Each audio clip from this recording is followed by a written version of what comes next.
முக்கிய செய்திகள். பாஜக வென்றால் நாட்டை 22 பணக்காரர்கள் தான் வழிநடத்துவார்கள். எல்லாம் தனியார் மயமாகிவிடும் என ராகுல் காந்தி எச்சரிக்கை. கெஜ்ரிவாலுக்கு ஜாமீன் வழங்கியது சிறப்பு சலுகை என சர்ச்சை கருத்து. மோடி பிரதமராக நீடிப்பார் என கெட்ட செய்தி கூறுவதாக அமித்ஷா பேட்டி. தமிழ்நாட்டில் 4 நாட்களுக்கு கனமழை நீடிக்கும் என வானிலை மையம் அறிவிப்பு. முன்னெச்சரிக்கை நடவடிக்கை மேற்கொள்ள 26 மாவட்ட ஆட்சியர்களுக்கு அவசர கடிதம்.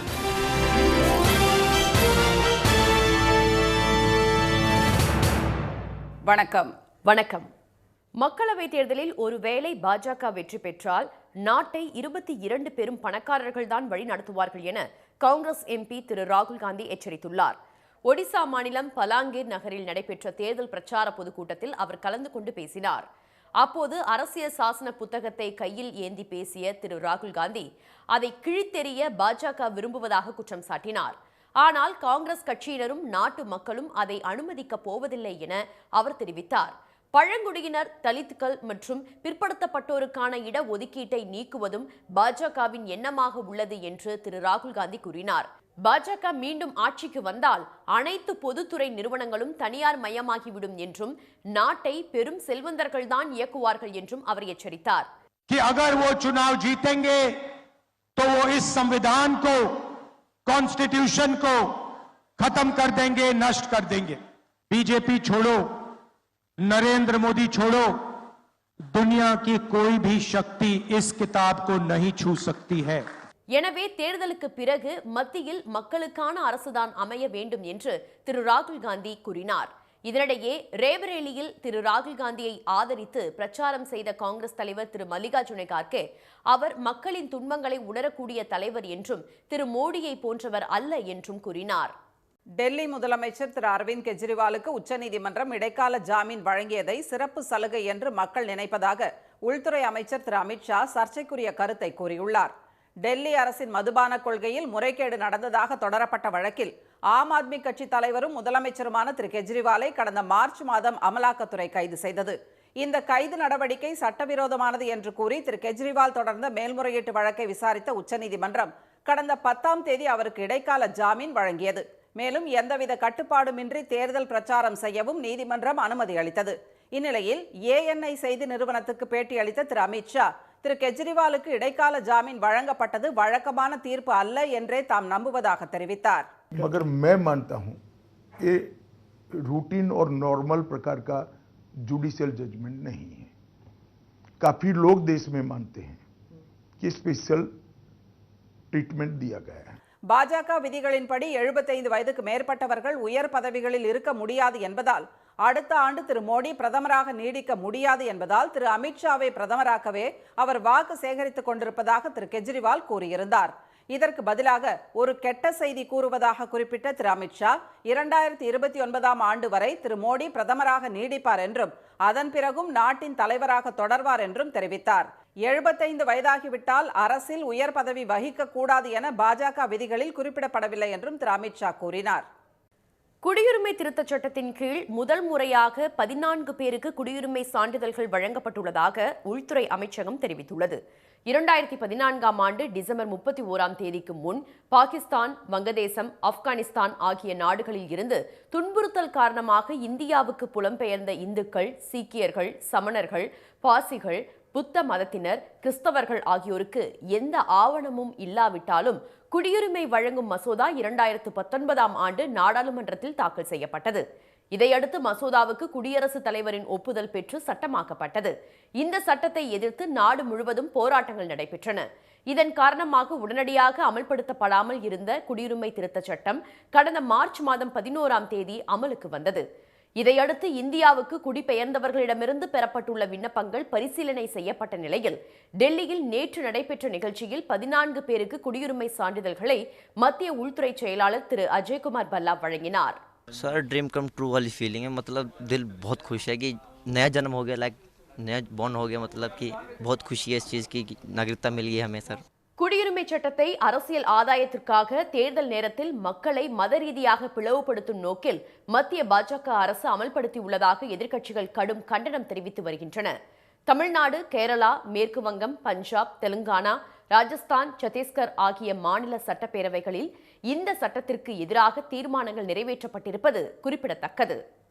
தமிழகத்தில் கனமழை எச்சரிக்கை விடுக்கப்பட்டுள்ள 26 மாவட்டங்களின் ஆட்சியர்களும் உரிய முன்னெச்சரிக்கை நடவடிக்கைகளை மேற்கொள்ளுமாறு வருவாய் பேரிடர் மேலாண்மைத்துறை சுற்றறிக்கை அனுப்பியுள்ளது.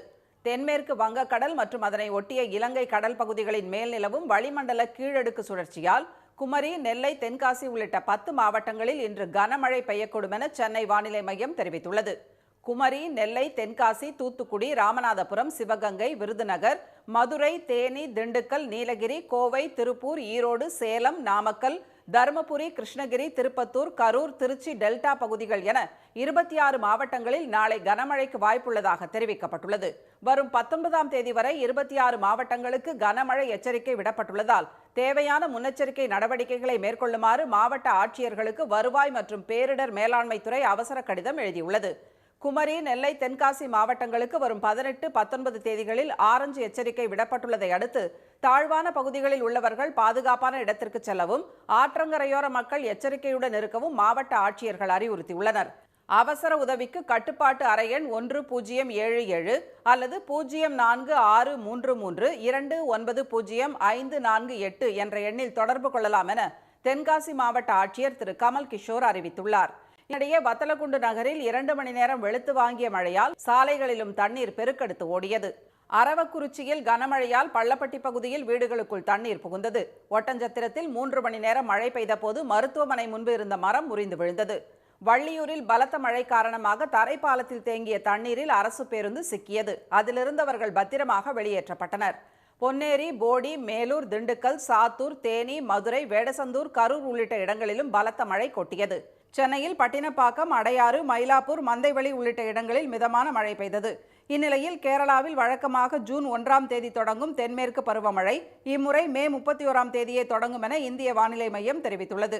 கேரளாவில் 95 வயதிலும் உற்சாகத்துடன் கட்டட வேலைக்கு செல்லும் மூதாட்டி உழைப்பே உயிர் மூச்சு என்று கூறி மற்றவர்களுக்கும் வாழ்வில் நம்பிக்கையை ஏற்படுத்தி வருகிறார். திருச்சூர் மாவட்டம் பூங்குன்னம் பகுதியைச் சேர்ந்த கத்ரீனா என்றவர் குடும்ப சூழ்நிலை காரணமாக 55 ஆண்டுகளுக்கு முன் கட்டட தொழிலாளியாக மாறினார். 4 குழந்தைகளுக்கு தாயான கத்ரீனா ஒரு குழந்தை இறந்துவிட்ட நிலையில் மற்ற குழந்தைகளை வளர்த்து ஆளாக்க கட்டட வேலைக்கு செல்ல ஆரம்பித்தார்.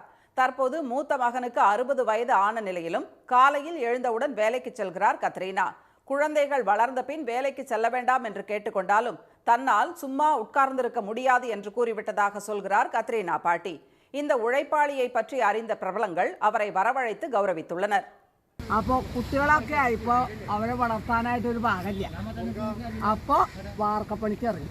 സ്വിമ്മിംഗ് പൂള് വന്നിട്ട് 5 പവൻ 5000 രൂപ തന്ന് മമ്മൂട്ടി വന്നിട്ടല്ലേ ഇവൻ്റെ പണി പറഞ്ഞുകൊണ്ടിരിക്കുമ്പോൾ വിളിച്ചിട്ട് ചെന്നു 20,000 രൂപയും ഒരു പുറകിൽ തന്നു. ഇത് തള്ളുകൊണ്ട് വലിക്കും, കിണർ കുത്തും. ഞാൻ എടുക്കാത്ത പണികളൊന്നുമില്ല, എല്ലാ പണിയെടുക്കും. பாலம், நீச்சல் குளம், மருத்துவமனை, வணிக வளாகம் என்று திருச்சூர் மாவட்டத்தில் தான் வேலை செய்யாத இடமே இல்லை என்று பெருமிதத்துடன் கத்ரீனா பாட்டி தெரிவித்தார். உயிருள்ளவரை உழைத்துக் கொண்டே இருக்க வேண்டும் என்பதுதான் தனது வாழ்க்கையில் ஒரே லட்சியம் என்றும் அவர் கூறினார். பணி ஓய்வு நாளன்று அரசு ஊழியரை பணி நீக்கம் செய்த உத்தரவை உயர்நீதிமன்றம் ரத்து செய்துள்ளது.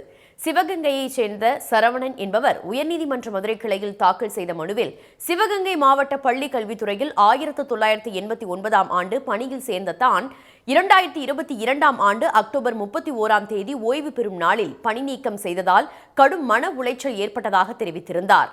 பள்ளி கல்வித்துறை சார்பில் வழங்கப்பட்ட பணி நீக்கத்தை ரத்து செய்து பணி ஓய்வு பெற உத்தரவிடுமாறு அவர் கூறியிருந்தார்.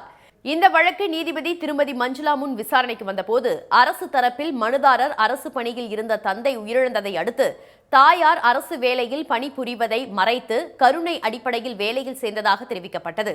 எனவே அவரை தற்காலிக பணி நீக்கம் செய்ததுடன் குற்ற குறிப்பாணையும் வழங்கப்பட்டதாக தெரிவிக்கப்பட்டது. அப்போது எந்த ஒரு அரசு ஊழியர் மீதும் ஓய்வு பெறும் காலகட்டத்தில் பணி நீக்க நடவடிக்கை எடுக்கக்கூடாது என உச்சநீதிமன்றம் பல்வேறு உத்தரவுகள் பிறப்பித்துள்ளதாக நீதிபதி கூறினார். 2007ஆம் ஆண்டு தமிழக அரசின் அரசாணையில் ஓய்வு பெறும் நாளில் அரசு ஊழியரை பணி நீக்கம் செய்யக்கூடாது என கூறப்பட்டுள்ளதாக அவர் சுட்டிக்காட்டினார். இந்த வழிகாட்டுதலையும் மீறி மனுதாரரை தற்காலிக பணி நீக்கம் செய்தது சட்டவிரோதமானது என்ற நீதிபதி பணியில் சேர்ந்து 30 ஆண்டுகளுக்கு பிறகு ஒருவரை தற்காலிக பணி நீக்கம் செய்ததுடன் குற்ற குறிப்பாணை வழங்கியது ஏற்புடையதல்ல என்று தெரிவித்தார். அரசு பணியாளர் பணி ஓய்வு பெறும் தேதியில் அவரை பணி நீக்கம் செய்வது போன்று வேறு எந்த மனவேதனையும் இருக்க முடியாது என குறிப்பிட்ட நீதிபதி மனுதாரரின் தற்காலிக பணி நீக்கத்தையும் குற்ற குறிப்பாணையையும் ரத்து செய்து உத்தரவிட்டார். 2022ஆம் ஆண்டு அக்டோபர் 31ஆம் தேதியில் முறையாக ஓய்வு பெற்றதாக அவருக்கு சான்றளித்து உரிய பண பலன்களை வழங்க வேண்டும் என்றும் உத்தரவில் கூறப்பட்டுள்ளது. வெங்காய ஏற்றுமதிக்கு மத்திய அரசு 46% வரி விதித்ததால் ஏற்றுமதி பாதிக்கப்பட்டுள்ளதாக திண்டுக்கல் மாவட்ட விவசாயிகள் வேதனை தெரிவித்துள்ளனர். அரியலூர், பெரம்பலூர், திருச்சி, தேனி, திருப்பூர், கோவை, திண்டுக்கல் ஆகிய மாவட்டங்களில் விளைவிக்கப்படும் சின்ன வெங்காயம் திண்டுக்கல் வெங்காய சந்தைக்கு கொண்டு வரப்படுகிறது. அதேபோல் மகாராஷ்டிரா, கர்நாடகா மாநிலங்களிலிருந்து பெரிய வெங்காயமும் இங்கு விற்பனைக்கு வருவது வழக்கம்.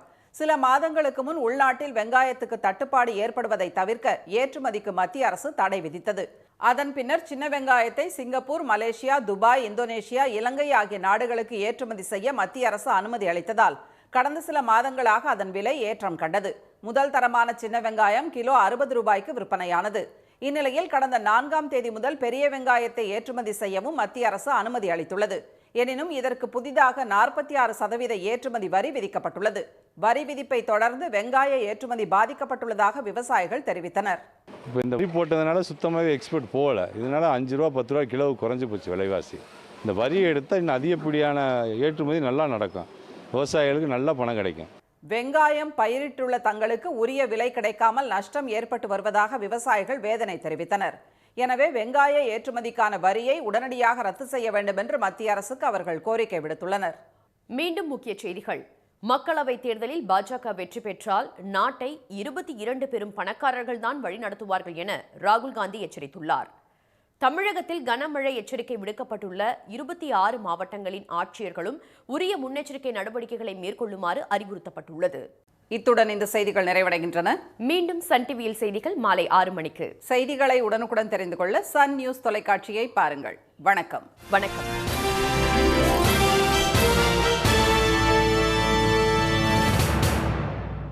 உடனுக்குடன் செய்திகளை தெரிந்து கொள்ள சன் நியூஸ் பெல் ஐகானை கிளிக் பண்ணுங்க.